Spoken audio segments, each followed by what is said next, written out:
Hey everyone, happy Thursday, September 28th. It's about 9:15 on the West Coast and time for another market update.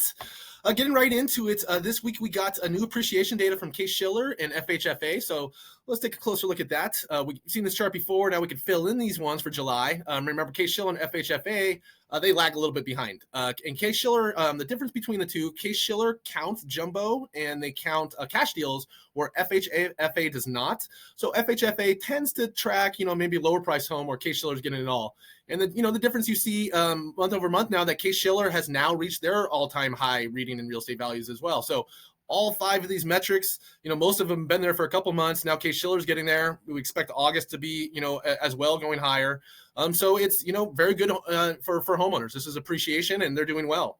We also got Zillow's August numbers last week, and again, it shows a 0.2% growth. So, depending on what you look at, this 2023 pace, you're expecting home prices by the end of the year across the board, anywhere from 5 to 9%, which is great. Historical average is about 4 to 5%. So anything above that would be gravy.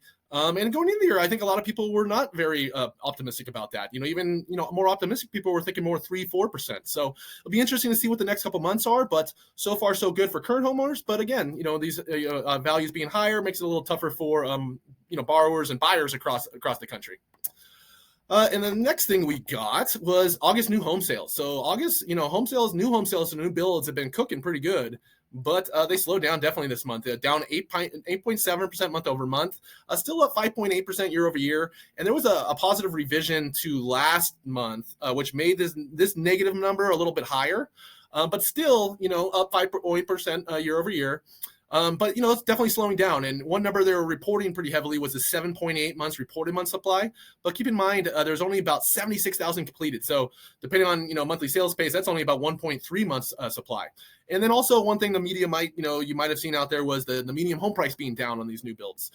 Keep in mind that's considered the mix of homes sold. So basically if they're building more lower cost homes, then that number is going to come down. That doesn't mean the other homes in that area are losing, depreciating and so forth. That just means the mix of homes has changed a little bit towards lower price homes.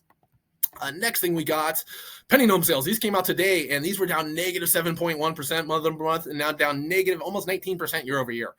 This obviously has to do with rates being higher. This obviously has to do with not a lot of inventory out there. I think Freddie Mac came out today that the current average loan that people have is about 4%. So those people don't want to give that up, and it's hard for people to stomach the higher rates where they're at. So that's a low number compared to year over year, and that just gives you an idea of where the market's going, including new home sales slowing down. So the Fed is definitely killing demand, but as we see up here, home prices are staying strong because there's just not a lot of inventory out there. Initial job claims. We know this is really, really important because the Fed, they're really concentrating on the labor market right now. This was expected to be about 217,000. It came in at 204,000. So again, it looks like employers are trying really, really hard to hold on to their employees. A continuing claim, so people continuing to be on unemployment and staying steady. But it's showing that it's a tight labor market. So next week we have a jobs week with a bunch of different jobs reports. So that'll be really important. But the Fed's looking at these job claim numbers and seeing them low and saying, hey, everything's great. So we can continue to hike rates, and that's something we do not want. Next thing, miscellaneous stuff. So CoreLogic loan performance, they come out and they're tracking basically how people are doing paying back their loans, and everybody's doing great still. 30 days, it ticked up slightly. 90 days stayed steady.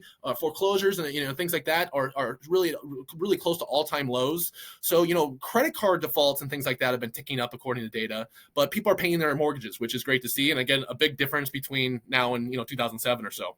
And then Fed talk this week. All the different Fed governors and chairs and presidents have been talking. They've been really firm with their talk, really backing up, hey, we might, hike again coming up, or we're going to hike again coming up this year. The markets don't seem to believe them. It's still about like a 75-25 that they won't hike at this next meeting. But, like I said, we got to keep an eye on that. And they seem to be, forming a united front. Even the ones we kind of expect to be on our side in this, more dovish, seem to be still talking tough and talking about rate hikes this year. And I think we get Chair Powell speaks at some point today. So that could be market moving depending on what he says. But overall, we'd like them to stop talking.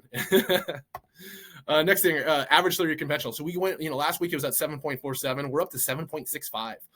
That's a big jump, and that has to do with a lot of that tough talk. A lot of these numbers, the job claims and things that have come out are all kind of backing up their narrative that the economy's doing great, employment's doing great, inflation is a danger, so we got to keep hiking rates, and that's not what we want. So we got to see this data turn around, and Starting tomorrow will be a big one. We got PCE inflation data tomorrow is coming out. That's expected to be just like CPI and PPI, where if you remember, the headline number that includes everything went up, but then the core number that takes out food and gas went down. And that should be the same thing here where, energy and gas, are going to kind of make that headline number go up. But then the core number, when we take that out, we're going to see that going down. So be interesting to see how the market reacts. And then next Friday, next week, like I said, is jobs week. We get BLS jobs report on Friday, which is the big one. We also get job openings. We get the unemployment claims again. I think we get the ADP one. So with the Fed paying really close attention to that, that'll be a really market moving week, depending on how that all comes out. So we got to have fingers crossed that the labor market shows a little bit of weakening. We don't want too much. And then the Fed, November 1st is their next meeting. That's what we got our eye on. And then the last thing I wanted to share with you guys.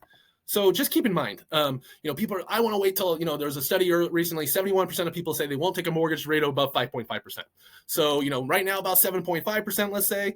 So I want to show you the difference between 5.5 and 7.5. So, on a $500,000 loan at 7.5%, the P&I, the principal and interest, so just our part of things, no taxes and insurance, is about $34.96, so about $3,500 a month.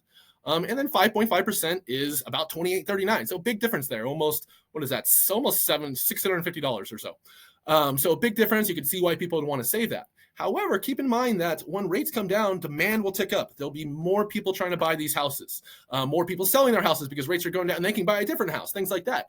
So, competition tends to, be good for the sellers. There's going to be higher prices. So if the same person has to now get a $550,000 loan at 5.5%, that's at $3,123. So still savings, obviously, but now we're closer to only $350 you saved. Let's say it went all the way to $600,000. All the way to $600,000 at 5.5% is $3,407 a month. So a little bit under, a little bit about $90 savings still, but really a lot closer. And then keep in mind, at that point, you're going to be facing 10, 15 offers and not just, one or two offers, which in a lot of areas right now, that's what's happening. And you're not going to have sellers willing to do seller credits, things like that. So, obviously you're going to save money with a lower rate, but if you wait too long, then the prices are going to be too high too. So that's something, if you as a borrower, if you're thinking about it, or if you're a realtor talking to, people on the fence, that's just something to bring up. Obviously everybody's situation is going to be different, but that's something to consider. So, if you guys need anything at all, please don't hesitate to reach out. Otherwise, hang in there and hopefully things get better. Have a great day, everybody.